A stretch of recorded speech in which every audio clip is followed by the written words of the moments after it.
लोग निकाल लीजिए। पेज नंबर होगा आपका नया वाला में 55, पेज नंबर 55 में है आपका करंट अफेयर्स, नवीनतम पुस्तकें एवं लेखक। दिख रहा है आप लोगों को ठीक से ना?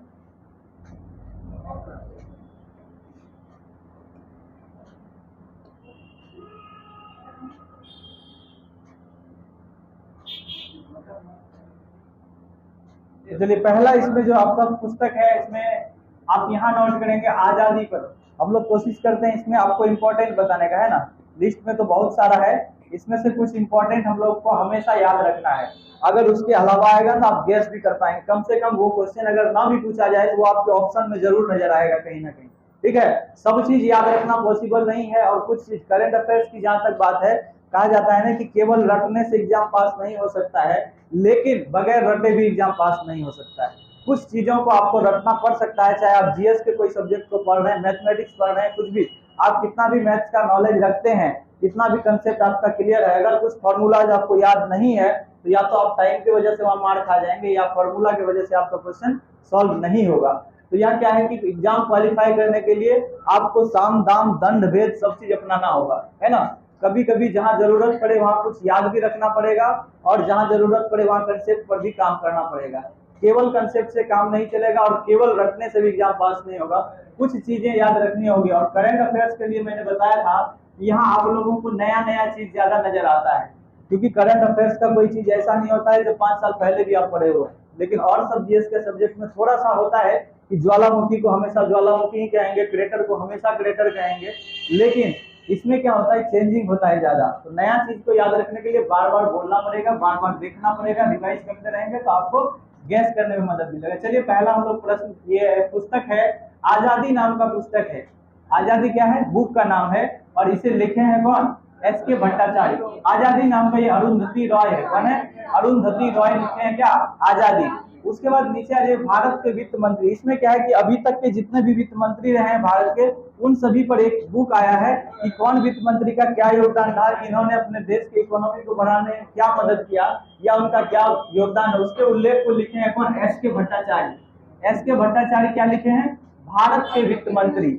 भारत के वित्त मंत्री नाम का बुक कौन लिखे हैं, एस.के. भट्टाचार्य। आप लोग मेरे साथ बोलते रहेंगे, ठीक है। इसके बाद अजय टू योगी आदित्यनाथ, क्या है शाम ज्यादा है, अजय टू आदित्यनाथ, यानी अजय एक नाम का व्यक्ति था जो आज योगी आदित्यनाथ हो गए हैं यूपी के सीएम। तो अजय से आदित्यनाथ तक का जो उनका यात्रा है, उसको कौन लिखे हैं, शांतनु गुप्ता। कौन लिखे हैं, शांतनु गुप्ता। तो शांतनु गुप्ता क्या लिखे हैं, अजय टू योगी आदित्यनाथ। क्या, अजय टू, आप याद रखें, अजय टू आदित्यनाथ। क्या है, अजय टू आदित्यनाथ। कौन लिखे हैं, शांतनु गुप्ता। बड़ा करें,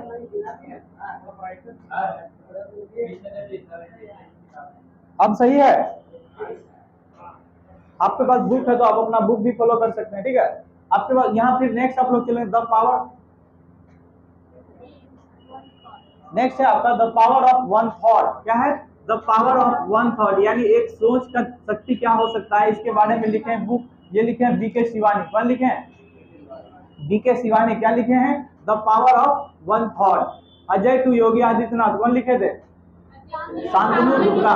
भारत के वित्त मंत्री ए.के. भट्टाचार्य। आजादी अरुंधति रॉय। नेक्स्ट आप चले जाइए, सीधे आ जाइए, make in India 75 years of business and enterprises. क्या है, यानी मेक इन इंडिया 75 ईयर्स, यानी 75वां आजादी का हम लोग अमृत महोत्सव बना चुके हैं। ये 75 वर्ष के उपलब्धि को ये लिखने का प्रयास किया, मेक इन इंडिया 75 ईयर्स। इसके लिए तो ऑफ बिजनेस एंड एंटरप्राइजेस, यानी उद्योग और उद्यम के क्षेत्र में 75 साल की कहानी लिखते हैं कौन, अमिताभ कांत। कौन है अमिताभ कांत, ये G20 का वर्तमान में शेरपा है, पहले नीति आयोग के सीईओ भी रह चुके हैं। अभी कौन है नीति आयोग के सीईओ, बी.वी.के. सुब्रमण्यम, है ना। तो उसके बाद यहाँ स्मोक एंड एसेज। क्या है, स्मोक एंड एसेज, ये कौन लिखे, अमिताभ घोष। एक है अमिताभ कांत, एक है अमिताभ घोष, ठीक है। अमिताभ घोष इंग्लिश के बहुत बड़े राइटर हैं। स्मोक एंड एसेज उनका ये रचना है, नया रचना क्या है, स्मोक एंड एसेज। उसके बाद फिर आ जाइए आजाद, एक पढ़े थे आप आजादी। आजादी है आपका अरुंधति रॉय का। अगर आजाद की बात करें तो आजाद हो जाएगा, गुलाम नबी आजाद लिखे हैं, आजाद यानी एक तरह से आप कहें उसका बायोग्राफी है। आजाद किसकी बायोग्राफी है? गुलाम नबी आजाद। कौन है गुलाम नबी आजाद? नहीं, अब नहीं है, विपक्ष दल के नेता भी नहीं है, वो कांग्रेस पार्टी को भी छोड़ चुके हैं। ठीक है, वो जम्मू कश्मीर के पूर्व मुख्यमंत्री भी रह चुके हैं, कांग्रेस पार्टी से बिलोंग करते थे, अब वो कांग्रेस छोड़ दिए हैं। ठीक है, राज्यसभा की सदस्यता भी समाप्त है इनका। तो गुलाम नबी आजाद कहाँ से हैं? जम्मू कश्मीर के पूर्व मुख्यमंत्री भी रह चुके हैं, राज्यसभा में विपक्ष के नेता पहले थे, अब नहीं है। अभी कौन है राज्यसभा में विपक्ष के नेता? मल्लिकार्जुन खड़गे थे, लेकिन अब नहीं है। तो गांधी सियासत और कम्युनलिज्म, तो गांधी के बारे में लिखे हैं सियासत और कम्युनलिज्म यानी साम्यवाद। ये कौन लिखे हैं? पीयूष बाबेल। कौन लिखे हैं? पीयूष बाबेल। नेक्स्ट आप सीधे आ जाइए, India vaccine growth story. India में जो वैक्सीन का उत्पादन हुआ इतनी तेज रफ्तार से, तो इंडिया वैक्सीन ग्रोथ स्टोरी ये कौन लिखे हैं? सज्जन सिंह यादव। सज्जन सिंह यादव क्या नाम से किताब लिखे हैं? India vaccine growth story. आप लोग का ध्यान किधर है? कुछ लोग बात कर रहे हैं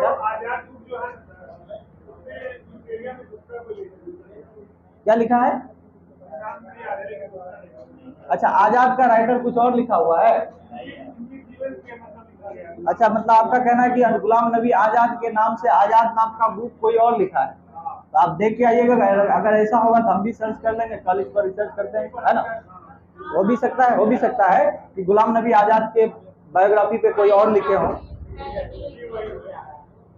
तो आप बताइए, अब वार एंड वुमन, एक वार एंड पीस किसकी रचना है?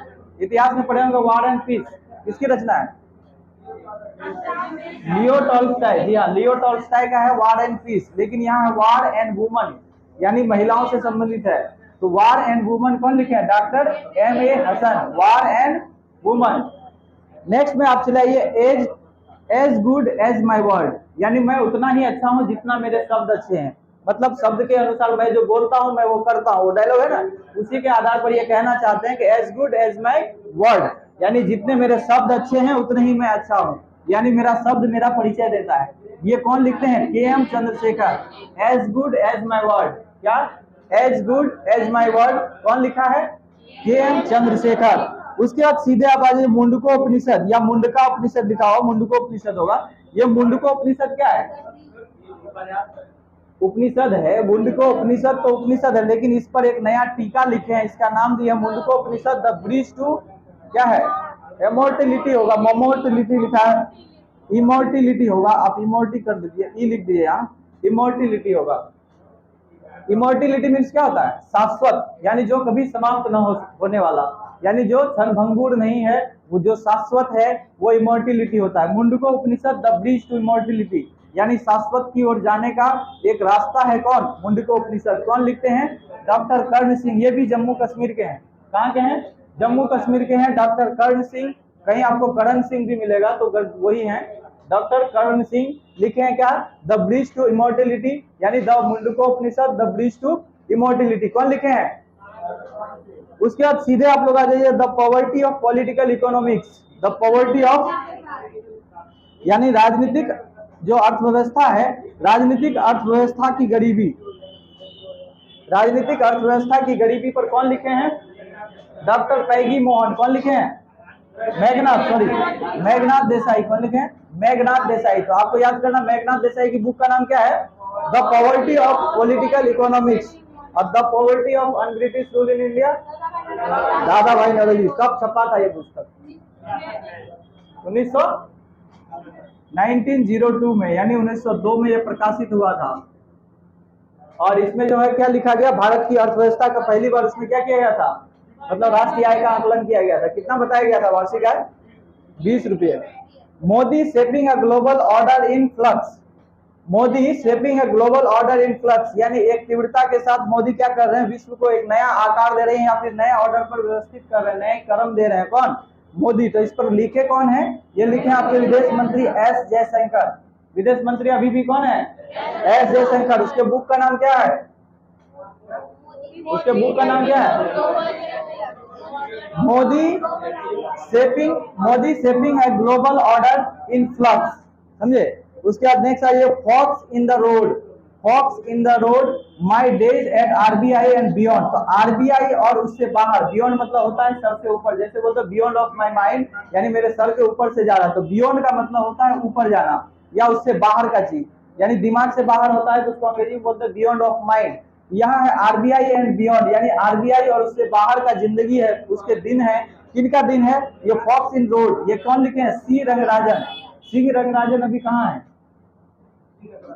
सी रंगराजन साहब पहले आरबीआई के गवर्नर भी रह चुके हैं ना। तो सी रंगराजन लिखते हैं कि मेरे जीवन के वो दिन जो आरबीआई में मैंने बिताया और आरबीआई के बाहर बिताया, मतलब अपने लाइफ के बारे में वो लिख रहे हैं कि फॉक्स इन द रोड, यानी वैसी कुछ मतलब चीजें जो, फॉक्स का मतलब क्या होता है? फॉक्स मतलब फॉग होता है ना, फॉक्स, रोड में जो फॉक्स होते हैं वो, जिसको हिंदी में हम लोग क्या बोलते हैं? उसको कुहासा टाइप का। तो वो जो कुहासा मतलब मेरे जीवन के जो संकट आए, कुहासा जहाँ कुछ नजर नहीं आता था, फॉक्स होता है ना, वो फॉक्स, फॉक्स होता है। ये क्या है? फॉक्स है, FORKS, फॉक्स, यहाँ आर साइलेंट है, फॉक्स है ये। अच्छा कुछ भी हो, आप जानिए उसके जीवन का आरबीआई और उससे बाहर के जीवन के बारे में लिख रहे हैं। ये कौन लिख रहे हैं? सी रंगराजन। तो अब इसको रिवाइज कीजिए। तो आजाद, आजाद पुस्तक किसका है? आजादी है अरुंधति। आजाद हम पूछे, आजाद है Ghulam Nabi Azad. India vaccine to growth, उसके बाद बताइए मेक इन इंडिया 75 ईयर्स, और उसके बाद ये अरुंधति रॉय का बुक क्या था? आजादी। Ajay to Yogi Adityanath, Shantanu Gupta, the power of one thought, BK Shivani. उसके बाद थोड़ा इस पर आ जाइएगा आप लोग, यहाँ मिलेगा from dependence to self reliance. Dependence क्या होता है? निर्भरता, यानी निर्भरता से आत्मनिर्भरता, निर्भरता से आत्मनिर्भरता। ये किताब किसकी है? डॉक्टर विमल जलान का है। किसका है? डॉक्टर विमल जलान का। From dependence to self reliance, मेरे साथ बोलिए, from dependence to self reliance, from dependence to self reliance किसकी किताब है? डॉक्टर विमल जलान का। उसके बाद सीधे आ जाइए अम्बेडकर अलाइव, अम्बेडकर एक जीवन। अम्बेडकर एक जीवन कौन लिखे हैं? शशि थरूर। अम्बेडकर अलाइव, शशि थरूर। अम्बेडकर पर एक और मिलेगा आपको नेक्स्ट पेज, यही है अम्बेडकर एंड मोदी। अम्बेडकर एंड मोदी लिखे हैं इलैया राजा। तो आपको यहाँ ध्यान रखना है, अम्बेडकर अलाइव, अम्बेडकर को एक जीवन के रूप में कौन देख रहे हैं? शशि थरूर। अम्बेडकर एंड मोदी कौन लिखे हैं? इलैया राजा। इलैया राजा पूछा गया है इधर ही कोई एग्जाम में। आपका एग्जाम कौन सा चला? CGL या कोई एग्जाम चल रहा है? इलैया राजा वाला बुक का नाम पूछ दिया गया है, आप देख लीजिएगा। ये अम्बेडकर एंड मोदी पूछा जा चुका है। किसकी पुस्तक है? इलैया राजा। उसके बाद आ जाइए विल पावर में। विल पावर आपका क्या है? Sjoerd Marin. विल पावर किसने लिखा है? सोजर्ड। विल पावर का हिंदी क्या होता है? इच्छा शक्ति। विल पावर मीन्स क्या होता है? इच्छा शक्ति। तो विल पावर किसकी किताब है? सोजर्ड मारिन का, ठीक है। उसके बाद नीचे आ जाइए आप, the McMahon line, a century of discord, disaccord. Accord means क्या होता है? ACCOURD। अकॉर्ड मीन्स क्या होता है? संधि। डिसअकॉर्ड यानी संधि को तोड़ना। डिस लगने का मतलब उसका क्या होता है? नेगेटिव सेंस आ जाता है। तो डिसअकॉर्ड है, सेंचुरी ऑफ डिसअकॉर्ड, यानी कितनी बार संधियों का उल्लंघन हुआ। LAC पर क्या होता है? हमेशा संधि का उल्लंघन होता है। उसी पर एक किताब लिखा गया है, द मैकमोहन लाइन। किसके किसके बीच? मैकमोहन लाइन किसके किसके बीच? भारत और चाइना। तो द मैकमोहन लाइन के बारे में लिखा है कि सेंचुरी ऑफ डिसअकॉर्ड, यानी संधियों का कितनी बार चिथड़ा उड़ाया गया चाइना और इंडिया के द्वारा। तो ये है LAC लाइन पर। ये किताब किसकी है? JK Singh, JJ Singh. JJ Singh क्या लिखे हैं? The McMahon line, a century of disaccord. तो डिसअकॉर्ड को एक साथ जोड़ा है, डिसकॉर्ड लिखा है, ठीक है। इसके बाद इसमें आपका कोई इंपॉर्टेंट, नेक्स्ट चले, इसको रिवाइज कर लीजिए।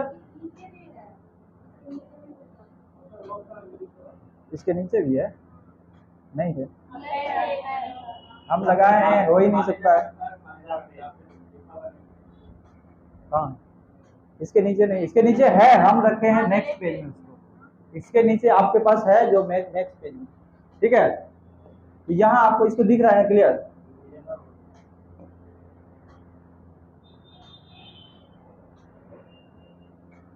दिख रहा है? यहाँ आप आ जाइए, अजय टू योगी आदित्यनाथ। ये तो आप पढ़े हैं, आजाद भी पढ़ लिए, सेम वही है क्या? नहीं, नीचे लास्ट तक है ना। तो आप यहाँ में क्या पढ़ लिए? विल पावर तक पढ़ लिए है ना। तो विल पावर किसका है? Sjoerd Marin. सोजर्ड मारिन क्या लिखे हैं? Will power. आ जाइए अष्टांग योग। ये कौन सा लिखे हैं, कौन लिखे हैं? डॉक्टर सोनू फोगाट। सोनू फोगाट की किताब का नाम क्या है? अष्टांग योग। योग का 8 हिस्सा होता है, अष्टांग योग उसका नाम है। और ये है आपका भारतीय संविधान अनकही कहानी। भारतीय संविधान अनकही कहानी कौन लिखे हैं? राम बहादुर राय। राम बहादुर राय की किताब का नाम क्या है? भारतीय संविधान अनकही कहानी। उसके बाद ये Modi @20 dreams meeting delivery blue craft digital foundation लिखे हैं। कौन लिखे हैं? ब्लू क्राफ्ट डिजिटल फाउंडेशन के द्वारा प्रकाशित किया गया है। नाम क्या है? मोदी @20। मोदी @20 का मतलब क्या है? 2000 के दशक में, ये जो 2000 का अभी समय चल रहा है, एक मतलब 21वीं शताब्दी, तो मोदी @20 लिखे हैं। इस पर कौन लिखे हैं? ये ब्लू क्राफ्ट डिजिटल फाउंडेशन के द्वारा जारी किया गया है पुस्तक, ठीक है। उसके बाद आ जाइए tomb of sand. Tomb of sand Geetanjali Shree Sahitya Akademi award मिला पिछले साल का, है ना। गीतांजलि श्री को क्या, कौन सा अवार्ड मिला पिछले साल? किसको? अंतरराष्ट्रीय बुकर, सॉरी जी हाँ, अंतरराष्ट्रीय बुकर पुरस्कार मिला। ये गीतांजलि श्री को 2022 का किसके लिए मिला था? टॉम्ब ऑफ सेंड के लिए। इसका हिंदी क्या होता है? सेंड मीन्स होता है बालू, यानी बालू की कब्र। बालू की कब्र, टॉम्ब ऑफ सेंड यानी बालू की कब्र। कौन लिखे हैं? गीतांजलि श्री। उसके बाद इसमें और कोई आपके लिए इंपॉर्टेंट ज्यादा नहीं है। टाइगर ऑफ द्रास, ये कौन है? मीना नैयर। द्रास कहाँ है? द्रास क्षेत्र कहाँ है? ये किस द्रास की बात कर रहा है? लद्दाख में है द्रास।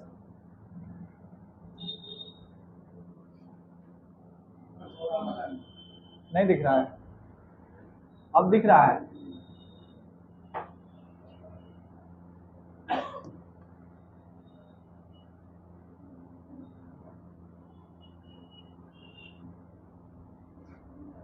कोई एक लाइट ऑफ हो सकता है, हमको नहीं दिखता है।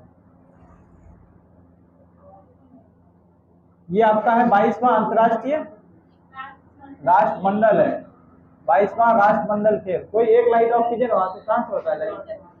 ये वाला ऑफ कीजिए तो लग रहा है, ये लग रहा है। हेलो हेलो, हाँ बस इसको कीजिए। नहीं, कोई तो है जो डिस्टर्ब कर रहा है। ये वाला, ये नहीं तो फिर कैमरा में दिख रहा है तो छोड़ दीजिए, लाइट ऑन कर दीजिए। अच्छा ठीक है, देख लीजिए, बुक है ना साथ में, इसका पेज नंबर होगा, हाँ खेल में आ जाइए। खेल का स्टार्टिंग से चलिएगा, खेल परिदृश्य, ठीक है। जहां तहां से नहीं है, उसके बाद ये चैप्टर, ये खेल यहीं से स्टार्ट हो रहा है, ठीक है। खेल है आपका 22वां राष्ट्रमंडल खेल यानी कॉमनवेल्थ गेम। कॉमनवेल्थ कौन सा कंट्री को बोलते हैं? जो कभी यूके का क्या रहा था? उपनिवेश रहा था। तो इंग्लैंड के जितने भी उपनिवेश देश रहे थे, उनको स्वेच्छा से ये राष्ट्रमंडल में शामिल किया था। भारत का इसमें सदस्य होना ये नहीं दिखाता है कि अंग्रेजी की गुलामी की हम मतलब फजीयत ये नहीं कर रहे हैं। इसका मतलब बस इतना है कि हम उसका एक कदर कर रहे हैं। एक समय में हम उससे शासित हुए थे, ये एक्सेप्ट करने में क्या लगता है? हम गुलाम थे, इस बात को एक्सेप्ट करने में क्या लगता है? हम गरीब हैं, ये एक्सेप्ट करने में क्या दिक्कत है? लेकिन आगे नहीं होंगे, ये बात दावा करना चाहिए। ये है कि उसमें राष्ट्रमंडल खेल ये कौन सा था? 22वें नंबर का था। कौन सा था? 22वां था। और इसका संयोग है कि यह 2022 में हुआ था। और एक संयोग है कि इसमें हम लोगों ने 22 गोल्ड जीता है, समझे। 22वां खेल 2022 में, और 22 गोल्ड जीतने वाला इंडिया। ये बहुत अच्छा 22 कैटेगरी है। तो ये राष्ट्रमंडल खेल है। राष्ट्रमंडल खेल है कब, क्या बोल रहे हैं? 61 टोटल पदक था, 22 गोल्ड की बात कर रहे हैं, समझे। तो टोटल कितना था? 61। इसमें हम लोगों को कौन सा स्थान मिला? चौथा। कौन सा? चौथा स्थान मिला था इंडिया को। टोटल पदक हम लोग कितना जीते थे? 61, जिसमें से 22 क्या था? गोल्ड था। उसके बाद कितना सिल्वर था? 16 सिल्वर था। और उसके बाद जो बच गया आपका ब्रॉन्ज था। कितना बच गया आपका? 8 3 11 23। तो 23 आपका ब्रॉन्ज बच गया, ठीक है। तो ब्रॉन्ज कितना था? 23। तो ये कहाँ हुआ था? बर्मिंघम इंग्लैंड में हुआ था। कहाँ हुआ था? बर्मिंघम इंग्लैंड में हुआ था। दिख रहा होगा क्लियर, यहाँ भी दिख नहीं रहा होगा आप लोग को। इसका जो शुभंकर था, शुभंकर का नाम था पेरी द बुल। क्या था? Peri the bull. उसके बाद आ जाइए, इसमें 72 देशों ने भाग लिया था। कितना? 72 देश। बस इतना याद रखेंगे। आपको ज्यादा से ज्यादा पूछेगा कहाँ आयोजित हुआ था 22वां खेल? बर्मिंघम। उसके बाद पूछेगा भारत को कौन सा स्थान मिला है? चौथा स्थान मिला। कितना गोल्ड जीता? 22 गोल्ड जीता। टोटल पदक कितना जीता? 61। उसके बाद इंपॉर्टेंट आपका यहाँ है कि अचंत शरद कमल, इसको कौन सा पुरस्कार मिला पता? अभी भारत के किस खिलाड़ी ने सर्वाधिक पदक जीता था इसमें? तो अचंत शरद कमल ने कुल 4 पदक जीते थे। इसमें कितना? 4 पदक जीते हैं अचंत शरद कमल। अचंत शरद कमल को ही अभी कौन सा अवार्ड मिला है इंडिया के द्वारा? वो अवार्ड है आपका मेजर ध्यानचंद राष्ट्रीय अवार्ड जो मिला है, खेल रत्न पुरस्कार जिसको बोलते हैं, तो वो किसको मिला है? अचंत शरद कमल को। ये इसीलिए ये हस्ती बहुत इंपॉर्टेंट हो जाता है आपके लिए। इसका नाम जहां भी देखें आप याद कर लिए, इस बार एग्जाम के लिए बहुत इंपॉर्टेंट। उसके बाद उद्घाटन समारोह का जो भारत का ध्वज आंक रहा वो पीवी सिंधु और मनप्रीत सिंह। कौन?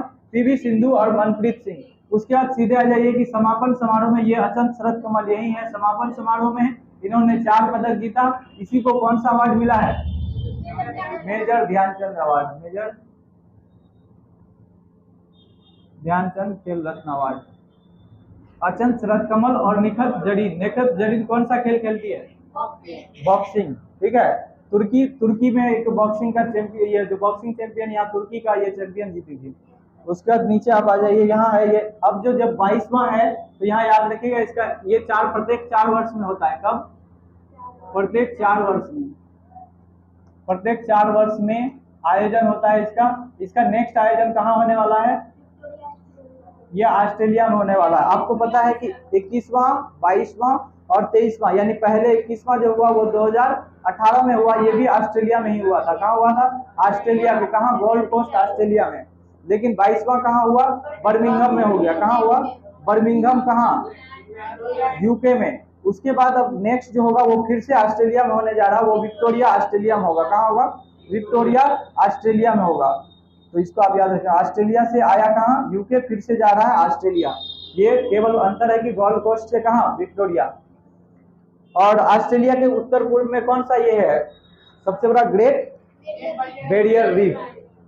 चलिए, आप इसमें ज्यादा इंपॉर्टेंट कुछ नहीं है। फर्स्ट स्थान इसमें ऑस्ट्रेलिया को ही मिला था 22वां के लिए। ऑस्ट्रेलिया कितना इंपॉर्टेंट है? ऑस्ट्रेलिया का 21वां आयोजन ऑस्ट्रेलिया में, 23वां भी ऑस्ट्रेलिया में, और 22वां में सर्वाधिक पदक कौन जीते? ऑस्ट्रेलिया। तो ये था आपका कॉमनवेल्थ गेम। कहाँ हुआ आयोजन? कौन सा खेल था? 22वां। भारत को कितना गोल्ड? 22। टोटल कितना पदक? 61। तो अब आपका है ये 36वां राष्ट्रीय खेल। नेशनल गेम्स में आ गए हम लोग। तो नेशनल गेम्स जो 2022 का हुआ, इसका आयोजन कहाँ हुआ? गुजरात में हुआ। कहाँ हुआ? गुजरात में। इसका शुभंकर सावज है। सब शुभंकर का एक लिस्ट अब अलग से आप लोग बना लीजिएगा कॉपी में, जितना शुभंकर एक जगह आएगा। ठीक है। और आयोजन एक साइड में, एक जगह शुभंकर, उस टाइप का लिस्ट आप बना लीजिएगा। शुभंकर कहाँ है? इसका शुभंकर क्या है? सावज। यानी एशियाई शेर, मतलब एशियाई शेर का जो बच्चा होता है, छोटा बच्चा, उसको सावज बोलते हैं। थीम है इसका खेलों से एकता का उत्सव। नेशनल गेम्स है इसीलिए थीम भी याद रखना इंपॉर्टेंट है। खेलों से क्या करना है? एकता का उत्सव। उसके बाद नीचे आप सीधे आ जाइएगा। इसमें जो पदक, राष्ट्रीय खेलों में पदक जीतने वाले सबसे कम उम्र का जो खिलाड़ी था वो सौरजीत खैर था। कौन था? सौरजीत खैर था।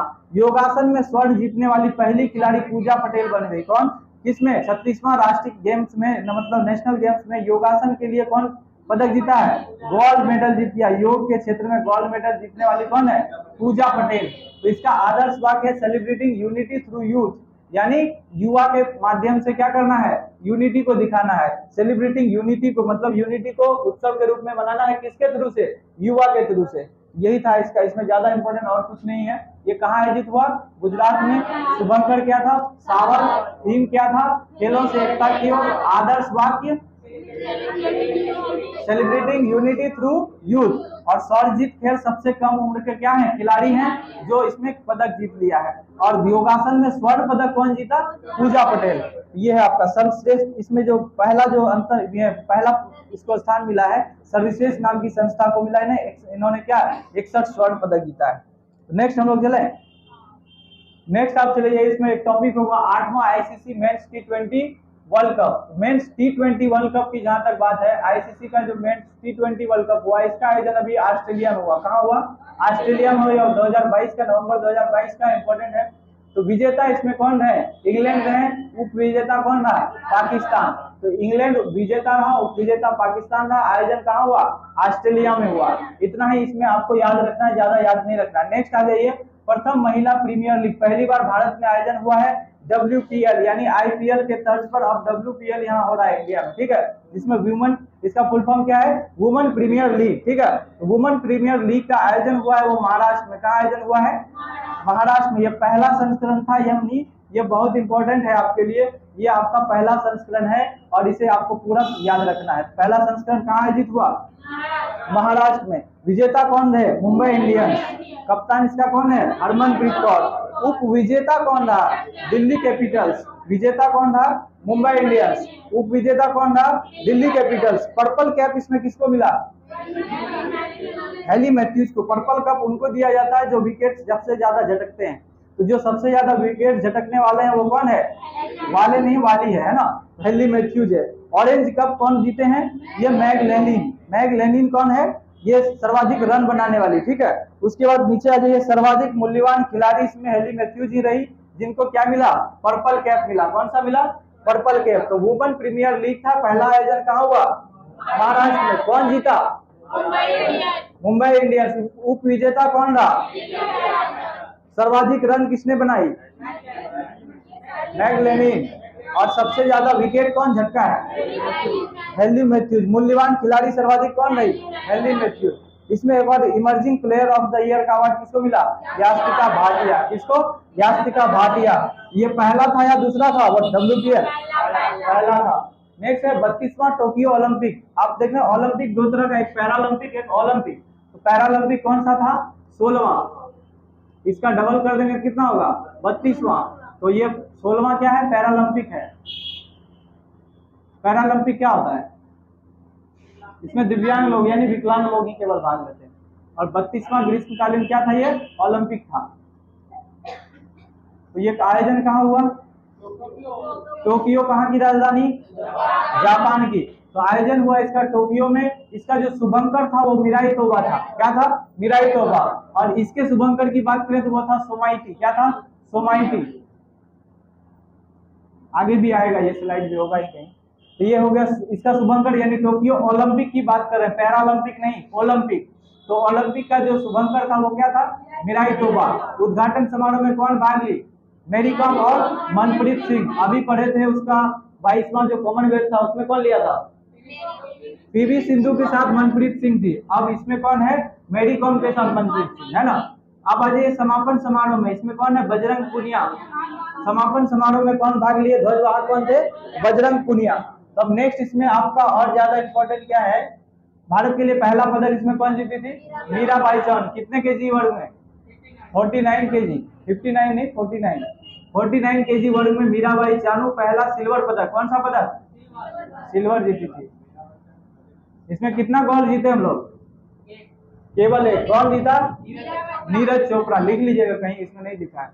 नीरज चोपड़ा इसमें कौन सा जीता? गोल्ड पदक जीता। उसी के दिवस को यानी 7 अगस्त का दिन था जिसमें गोल्ड मेडल हम लोग पहली बार ओलंपिक में जीते। किस क्षेत्र में? एथलेटिक्स के क्षेत्र में, यानी भाला फेंक में। किसमें?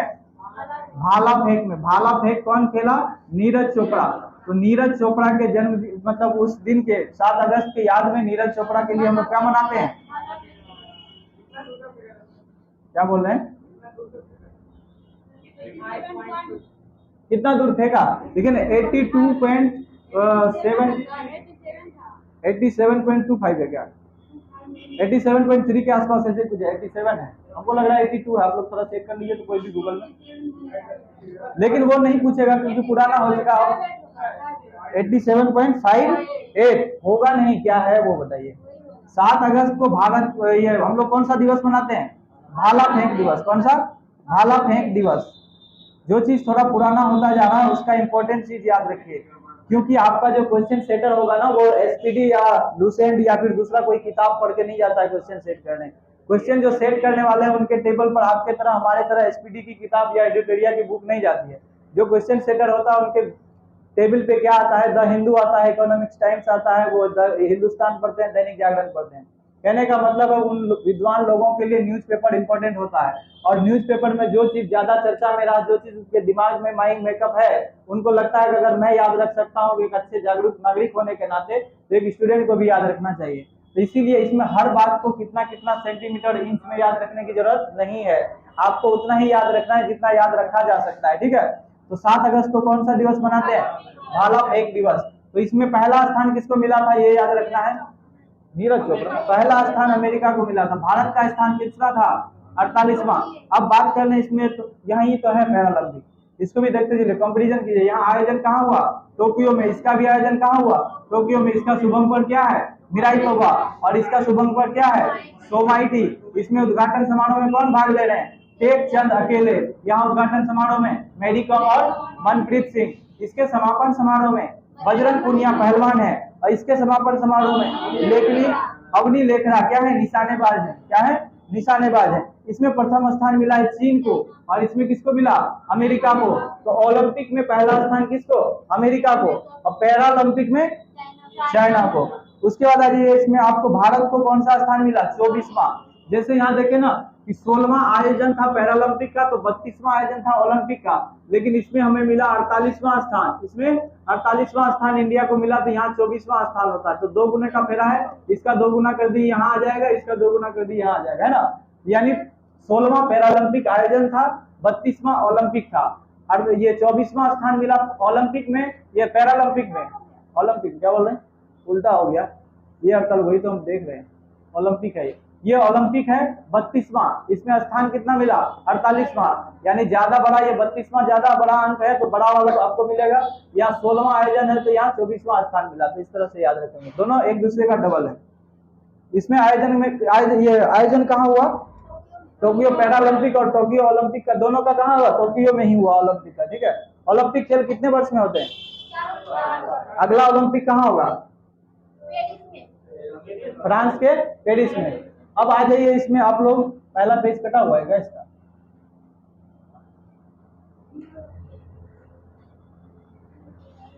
पेज नंबर कितना? 50 है।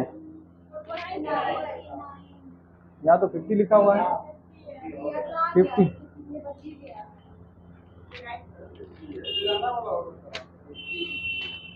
क्या बोल रहे हैं? ज्यादा हो गया? अच्छा अच्छा, इसमें कुछ छूटा हुआ ये बोल रहे हैं आप लोग? अच्छा, टोक्यो ओलंपिक के बीच ये ग्रैंड स्लैम छूटा है ना, खेलो इंडिया यूनिवर्सिटी गेम। इसके नेक्स्ट होगा, तो इसको पहले देख लें। खेलो इंडिया इसमें है। अच्छा, नेक्स्ट पेज का ये आ गया होगा, इसी में यही तो है 16वां टोक्यो ओलंपिक, ये तो हम लोग देख लीजिए। अच्छा, उसके बाद यहाँ आ जाइए, खेलो इंडिया यूनिवर्सिटी गेम, उसके जस्ट नीचे देखिए आयोजन कहाँ हुआ इसका? खेलो इंडिया। खेलो इंडिया ये जो है खेलो इंडिया, ये कब आया है? खेलो इंडिया पहल, खेलो इंडिया पहल की बात करें तो ये आपका खेल दिवस कब मनाते हैं? 29 अगस्त 2019 को। उस समय के खेल मंत्री थे कोई राठौर थे, कोई राठौर नाम है आप लोगों को याद? कोई राठौर है, तो उन्होंने लॉन्च किया था खेलो इंडिया। इसी के तहत हम लोग अभी 3 तरह का खेल आयोजन करते हैं। कौन थे? 19 में नहीं थे। 19 में आपका जो मतलब पहला जो कार्यकाल था मोदी जी का, उसमें खेल मंत्री किरण रिजिजू नहीं थे। अभी तो कार्यकाल विस्तार हुआ है, तब अनुराग ठाकुर हुआ है ना, किरण रिजिजू को हटा के। ये कोई राठौर थे, आप देख लीजिएगा, खेल मंत्री कौन? हाँ, वो निशानेबाज भी है, ये राठौर थे। इसमें हम लोग 2 तरह का खेल देखते हैं, खेलो इंडिया यूथ गेम्स, और एक होता है यूनिवर्सिटी गेम। कौन सा? खेलो इंडिया यूनिवर्सिटी गेम। तो यूनिवर्सिटी गेम बाद में स्टार्ट हुआ। यूनिवर्सिटी गेम अभी तक 3 हो चुका है, इसका यानी तीसरा अभी हम लोग के लिए करंट में आएगा, तीसरा। और यूथ गेम्स की बात करेंगे तो ये आएगा 5वां। कौन सा? 5वां। तो 5वां खेलो इंडिया यूनिवर्सिटी गेम आपको दिख रहा है, ये उत्तर प्रदेश में हुआ। कहाँ में? उत्तर प्रदेश में। शुभंकर इसका क्या है? सॉरी, ये यूनिवर्सिटी गेम है ना, खेलो इंडिया यूनिवर्सिटी गेम, ये तीसरा होगा। ये तीसरा है, यूनिवर्सिटी गेम कौन सा है? तीसरा है। आयोजन कहाँ हुआ? उत्तर प्रदेश में। शुभंकर इसका कौन है? क्या है? जीतू। इसमें आ जाए सीधे कि आपका उद्घाटन समारोह में कौन भाग लिया? उद्घाटन समारोह कहाँ हुआ? लखनऊ में, क्योंकि यह उत्तर प्रदेश के 4 शहर में आयोजन हुआ है। तो उद्घाटन कहाँ हुआ? लखनऊ में। यानी फाइनल मैच कहाँ खेला गया? वाराणसी में। वाराणसी के पीएम ये कौन है अभी सांसद? इसमें आ जाइए, प्रथम स्थान किसको मिला है? पंजाब यूनिवर्सिटी को। किसको मिला है? पंजाब यूनिवर्सिटी को। पंजाब यूनिवर्सिटी है, पंजाब राज्य को नहीं मिला, वो चंडीगढ़ जो केंद्र शासित प्रदेश है उनको मिला। पंजाब यूनिवर्सिटी है चंडीगढ़ में, समझे? क्या बोले? इसमें कौन कौन यूनिवर्सिटी आता होगा? यूनिवर्सिटी तो नेशनल लेवल पर जितने भी यूनिवर्सिटी है वो सब भाग ले सकते हैं। अब भाग लेने वाले यूनिवर्सिटी तो हम तय नहीं कर सकते कौन जाएगा ना। इसमें अलग अलग यूनिवर्सिटी भाग लिए, जिसमें किसको मिला विजय? पंजाब में। पिछले बार कौन थे? बेंगलोर के जैन यूनिवर्सिटी थे। कौन थे? जैन यूनिवर्सिटी थे। आयोजन भी उसका बेंगलोर में ही हुआ था। और इस बार आयोजन कहाँ हुआ? उत्तर प्रदेश में। जीते हैं कौन? पंजाब यूनिवर्सिटी। इसमें आ जाइए, आपका दूसरा स्थान किसको मिला है? गुरु नानक देव यूनिवर्सिटी। ये कहाँ के हैं? अमृतसर पंजाब के हैं। और इसमें और ज्यादा आपको कुछ याद नहीं रखना है। ये था कौन सा? तीसरा, लिख लीजिएगा यार। कहाँ लिखा हुआ? अच्छा, संस्करण तीसरा था, ठीक है। तो यहाँ ये तो आप लोग देख ही लिए। कौन था पैरालंपिक का? और ये शुभंकर क्या था? सोमाइटी। और ओलंपिक का शुभंकर मिराइतोवा। ये आपका है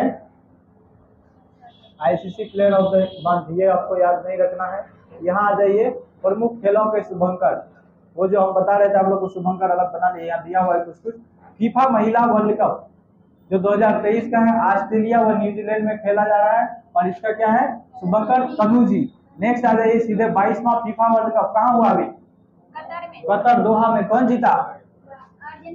अर्जेंटीना जीता है। किसको हरा के? किसको? फ्रांस को हरा के। पिछले बार का विजेता कौन था? फ्रांस ही था। इस बार फ्रांस को हरा के कौन जीता? अर्जेंटीना। ये था आपका 22वां फीफा वर्ल्ड कप। कहाँ आयोजन हुआ? कतर। तो दोहा किसकी राजधानी है? कतर की राजधानी। फीफा अंडर 17 महिला वर्ल्ड कप हुआ है, ये भारत में हुआ है। इसका जो आपका शुभंकर है क्या है? ईवा है। आप चले आइए 44वां शतरंज ओलंपियाड 2022, ये भी आयोजन कहाँ हुआ? भारत के चेन्नई में। इसका शुभंकर क्या है? थम्बी है। आप आइए 5वां खेलो इंडिया यूथ गेम्स, अभी बताया ना, यूथ गेम्स का कौन सा संस्करण? 5वां। ये 2022 का हुआ कहाँ? मध्य प्रदेश में। इसका क्या था? शुभंकर आशा। नेक्स्ट आ जाइए सीधे ग्रीष्मकालीन ओलंपिक, ये तो अभी बताया आपको मिराइतोवा। ग्रीष्मकालीन पैरालंपिक का क्या? सोमाइटी। उसके आप 36वां राष्ट्रीय गेम जो अभी पढ़े गुजरात में हुआ, इसका क्या था? सावज। ये सब भी हम लोग पढ़ लिए। तो नेक्स्ट आपको इतना याद कर लीजिए, फीफा महिला वर्ल्ड कप का क्या था? तनुजी। उसके बाद फीफा अंडर 17 वर्ल्ड कप, महिला वर्ल्ड कप ईफा। उसके बाद 22वां फीफा वर्ल्ड कप का लाइव, क्या था? लाइव था। उसके बाद आ जाइए 5वां खेलो इंडिया यूथ गेम्स का आशा। कौन सा? आशा। प्रमुख खेलों के शुभंकर सेम है। तो इधर आपका कुछ होगा याद करने के लिए, ये भी नहीं है आपके लिए। यहाँ स्टेडियम कुछ है। क्या बोले? टाइम हो गया 11:30, 10:30 से 11:30 है आपका क्लास। थोड़ा लेट से आए तो 5 मिनट और बैठ जाइए। क्लास है कहीं? क्या क्लास है? स्टेडियम जाना? स्टेडियम करा दीजिए। अच्छा, स्टेडियम को लगा जाना है खेलने के लिए। तो आप आ जाइए, इसमें कुछ स्टेडियम हम लोग याद कर लेंगे जो इंडिया में है। बरकतुल्ला खान स्टेडियम कहाँ है? ये जोधपुर राजस्थान में बरकतुल्ला स्टेडियम। उसका मोइनुल हक स्टेडियम आपके पड़ोस में है। उसका Eden garden Kolkata. Narendra Modi stadium, इसका नाम पहले क्या था? सरदार पटेल स्टेडियम। उसी को हम लोग मोटेरा स्टेडियम भी बोलते हैं, ठीक है। इसका नाम बदल के क्या कर दिया गया? नरेंद्र मोदी स्टेडियम। कहाँ है? अहमदाबाद, गुजरात में।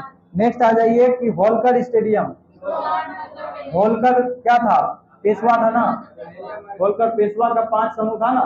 इंदौर का कौन थे? होलकर। और पुणे का पेशवा। और कौन थे? गुजरात के गायकवाड़। और कौन कौन थे इसमें? हाँ, क्या बोले? बराड़ में कहाँ पेशवा आएगा? बराड़ तो आपका तेलंगाना के नीचे चले गया। बड़ौदा का वो तो गायकवाड़, वो गुजरात का बोले नहीं, काठियावाड़ नहीं था इसमें। तो नेक्स्ट इसमें चले, यहाँ तो हो गया। नेक्स्ट चलिए, आपका और भी स्टेडियम था 3-4, उसमें बुक से याद कर लीजिए। तो कट गया इसमें। बुक में देखिए लाल बहादुर शास्त्री स्टेडियम हैदराबाद तेलंगाना, उसमें भी टिक मारिए लाल बहादुर शास्त्री। वानखेड़े तो सब जानते होंगे मुंबई में। उसके बाद मोइनुल हक स्टेडियम पटना में, Eden garden Kolkata, Narendra Modi stadium Ahmedabad. उसके बाद सीधा ये बारावती स्टेडियम कटक उड़ीसा में। कौन सा?